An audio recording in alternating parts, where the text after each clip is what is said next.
एक नरसंहार है कि पूरे फैमिली पर हमला हुआ है और जिसमें 3 से 4 लोगों की हत्या हो गई है।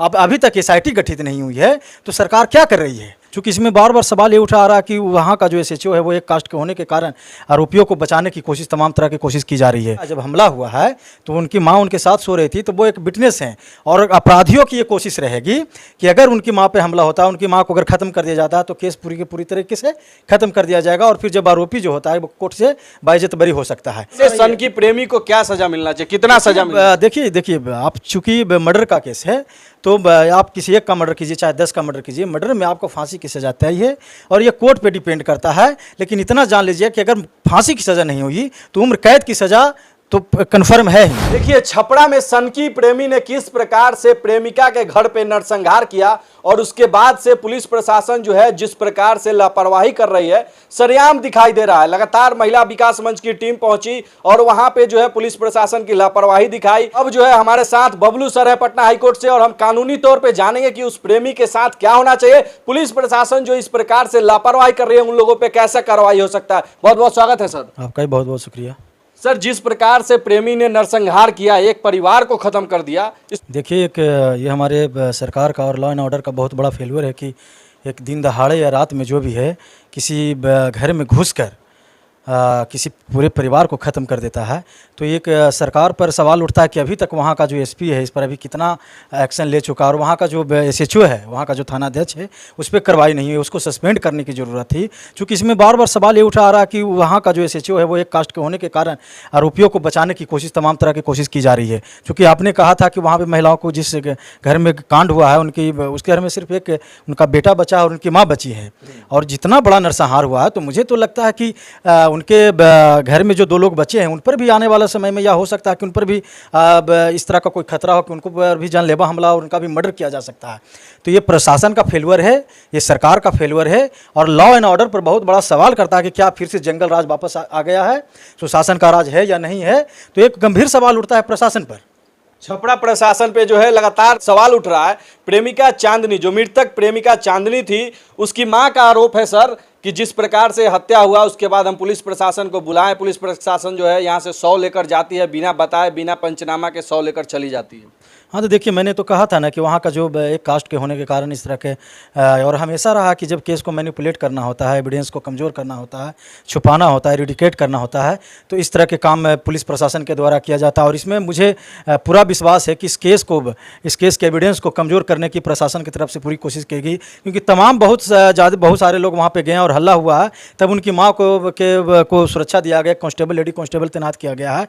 तो सवाल उठता है कि वहाँ पर विटनेस कौन है? तो विटनेस उसकी मदर है। उन्होंने देखा जब हमला हुआ है तो उनकी माँ उनके साथ सो रही थी, तो वो एक विटनेस हैं और अपराधियों की ये कोशिश रहेगी कि अगर उनकी माँ पे हमला होता है, उनकी माँ को अगर ख़त्म कर दिया जाता है तो केस पूरी के पूरी तरीके से ख़त्म कर दिया जाएगा और फिर जब आरोपी जो होता है वो कोर्ट से बाइज्जत बरी हो सकता है। तो मुझे लगता है कि प्रशासन को बहुत गंभीर होकर सोचने की ज़रूरत है और सबसे पहले उनको सुरक्षा देने की ज़रूरत है, बहुत उनको सेफ्टी की ज़रूरत है उनकी माँ को, ताकि अपराधियों का जो मनोबल है वो बिल्कुल बढ़े ना। और प्रशासन पर जो सवाल उठता रहा है तो प्रशासन को पहला बात तो एसपी को सस्पेंड करना चाहिए, वहाँ के एसएचओ को, और इसमें एसआईटी गठित होना चाहिए कि ये जो कांड हुआ है उसका रीजन क्या है। अभी तक कोई एसआईटी गठन नहीं। सबसे बड़ा सवाल तो यही ना होता है सरकार पर कि इतना बड़ा कांड हो गया, इसको नरसंहार, इसको मर्डर नहीं कहा जा सकता है।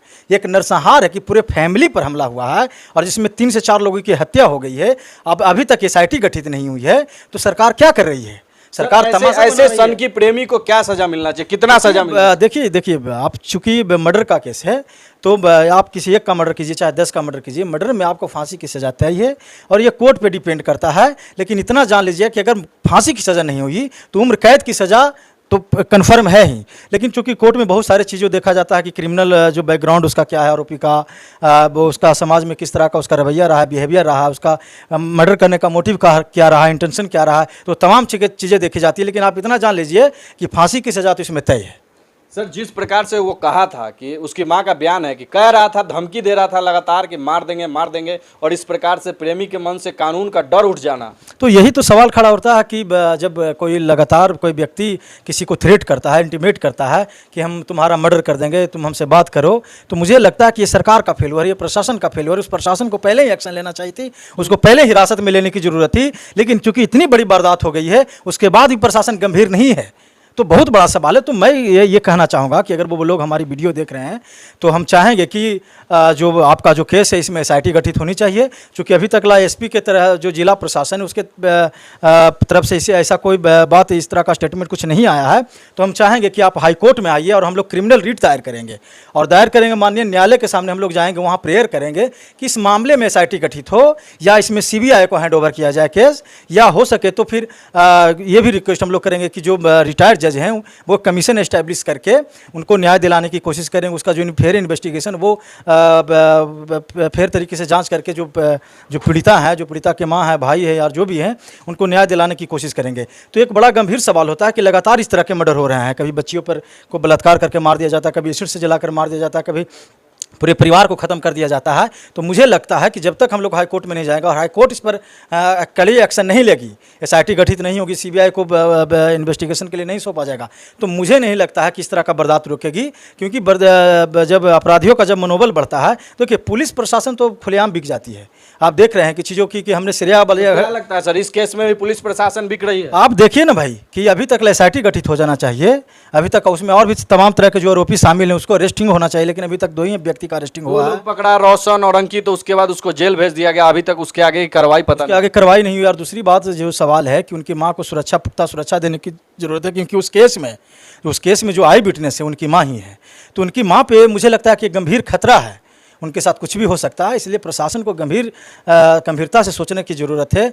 और मुझे लगता है कि उनको सुरक्षा डिप्लॉय करना चाहिए कि सिर्फ एक कांस्टेबल से वहाँ उनका सुरक्षा नहीं हो सकता। मुझे लगता है कि एक इंस्पेक्टर रैंक का वहाँ पे अधिकारी को भी तैनात करने की ज़रूरत है। सर जिनकी सोच के जो लोग हैं, प्रेमी हैं, वो लगातार प्रेमिका को मारते हैं, अगर ना कोई बोला तो उसको मार दिए, तो इसके लिए भी एक नया कानून बनना चाहिए। देखिए कानून हमारे पास बहुत स्ट्रॉन्ग कानून है। जब इस तरह से कोई धमकी देता है, इस तरह से कोई टॉर्चर करता है, तो आप पुलिस स्टेशन में जाइए, उसके खिलाफ रिपोर्ट FIR दर्ज करवाइए। लेकिन सवाल ये बनता है कि पुलिस प्रशासन पर से जो पब्लिक जो पब्लिक है, कॉमन पब्लिक, उसका जो विश्वास है, उसका जो अति है, वो धीरे धीरे समाप्त होता जा रहा है। इसका रीज़न क्या है कि कुछ पैसों पर प्रशासन बिक जाती है, अपने कास्ट को देखकर काम करती है, अपने धर्म को देखकर काम करती है, क्षेत्रवाद को देखकर काम करती है। तो इससे क्या होता है कि जो पीपल्स, जो कॉमन जो लोग हैं, उनका प्रशासन पर से धीरे धीरे जो विश्वास है कि वो लूज होता जा रहा है, ख़त्म होता जा रहा है। तो एक गंभीर सवाल करता है कि पुलिस रिफॉर्म की ज़रूरत है। और मुझे लगता है कि जब इस तरह के सवाल हो तो वहाँ से SHO जो भी है, वहाँ के जो भी थानाध्यक्ष है या जो भी DSP रैंक अधिकारी, उसको सस्पेंड करने का जरूरत है, उसको लाइन हाजिर करने की ज़रूरत है। सर तो क्या बबलू सर साथ देंगे प्रेमिका चांदनी के परिवार जो मृतक? बिल्कुल, देखिए हमारी कोशिश है कि हो सकता है कि हम वहाँ पे उस घटनास्थल पर कल पहुँचेंगे। और मैंने तो पहले कहा था कि आप हमारे पास आइए, हम पूरी तरीके से, हमारी जो टीम है पूरी तरीके से आपके केस में लगेंगे। और हम चाहेंगे कि आप हाई कोर्ट में आइए, और हाई कोर्ट से कोई निराश होकर नहीं गया है। माननीय न्यायालय के पास पावर है, वो चाहे तो CBI को भी मैटर हैंड ओवर कर सकती है, वो चाहे तो SIT भी करवा सकती है, अब वो चाहे तो फिर जजेज हैं, जो रिटायर्ड जजेज हैं, उनके अंदर में कमीशन एस्टैब्लिश करके वहाँ भी फेयर इन्वेस्टिगेशन करा सकती है। चलिए, तो ये हमारे साथ बबलू सर हैं, जिन्होंने बताया कि किस प्रकार से ऐसे सनकी लोगों का जो है फांसी का फंदा इसके लिए तैयार रहेगा कि ऐसे लोगों को ज़्यादा से ज़्यादा सजा दिलवा सके। बाकी छपरा कांड के बारे में, बबलू सर के बारे में आप लोग क्या सोचते हैं, कमेंट में जरूर बताइएगा और वीडियो को शेयर कीजिएगा। जय हिंद, जय बिहार।